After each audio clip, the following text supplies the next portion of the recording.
Hi, I'm Tommy with BuyToWayRadios.com, and this is Radio 101. The Wouxun KG-935G Plus includes a really handy feature called the PF Key Quick Guide. This guide lets you instantly see what your two programmable side keys, known as PF1 and PF2, are set to do. Each key can have two different functions, one for a short press and one for a long press. If you've ever picked up your radio and forgotten what you assigned to these keys, this feature is for you. To view the PF Key Quick Guide, simply press and hold the exit key on the keypad. When you do this, the radio displays a quick reference list showing PF1 short press, PF1 long press, PF2 short press, and PF2 long press.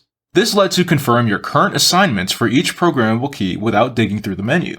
Press the exit key, and the radio will resume normal operation. The KG-935G Plus allows PF1 and PF2 to be customized with a variety of functions. When you're in the field or switching between different radios, it's easy to forget what each programmable key does, especially when short press and long press functions differ.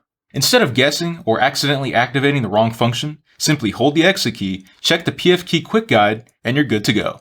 If you have any questions or want to learn more about the Wouxun KG-935G Plus or other GMRS radios, give us a call, email us, or hit us up in our live chat at BuyToWayRadios.com. I'm Tommy with BuyToWayRadios.com, and this is Radio 101. Class dismissed.